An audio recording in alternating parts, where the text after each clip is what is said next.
అంబటి రాంబాబు చేసింది తప్పే, కొడాలి నాని మాట్లాడింది తప్పే. ఏ పార్టీ నాయకుడు ఎవరు మాట్లాడినా అది పవన్ కళ్యాణ్ గారు అవని, చంద్రబాబు నాయుడు గారు అవని, లోకేష్ గారు అవని, ఇంకొకరు అవని ఎవరు తప్పు మాట్లాడినా తప్పు తప్పు తప్పు. దానికి చట్టాలు ఉన్నాయి, ఆ రకంగా ప్రొసీడ్ అవ్వండి. పట్టాభి ఆ రోజన్న మాట వాళ్ళ మనోభావాలు దెబ్బతిన్నాయని వాళ్ళు అంటారు. మా చంద్రబాబు నాయుడు గారిని అన్నారు, మా లోకేష్ గారిని అన్నారు, మాకు మనోభావాలు లేవా, మేము మనుషులం కాదా, మా బ్లడ్ ఎరుపు కాదా అని చెప్పి వీళ్ళు మాట్లాడతారు. అంటే ఎటువైపు ఆంధ్రప్రదేశ్ని తీసుకెళ్ళడానికి చూస్తున్నారు. ఎంతకాలం ఇది? మిగతా రాష్ట్రాల్లో ఈ పరిస్థితి ఉందా?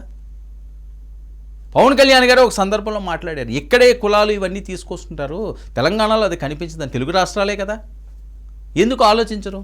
సరే, ఇక్కడ ఎవరినో తప్పు పడదామని, ఎవరో తప్పు చేశారని కాదు, ఇది రాష్ట్రానికి మంచిది కాదని. రాష్ట్రం అంటే 2 కుటుంబాలు కాదు, 2 పార్టీలు కాదు, ఒక సమూహం, కోట్లాది మంది ప్రజల మనోభావాలతో ముడిపడిన అంశాలు ఇవి.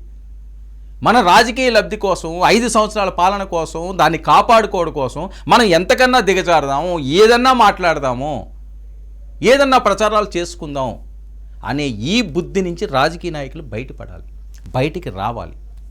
లేదు మేము ఇలాగే ఉంటామంటే ప్రజలు చూస్తూ ఊరుకోరు. బ్రిటిష్ వాళ్ళకే దిక్కు లేదు, అనగదొక్కి ఇష్టం వచ్చినట్లుగా పాలించినప్పుడు. చాలా చరిత్రలో చెబుతున్న సత్యాలు ఇవన్నీ కూడా, చరిత్ర చెబుతున్న సత్యాలు ఇవన్నీ కూడా.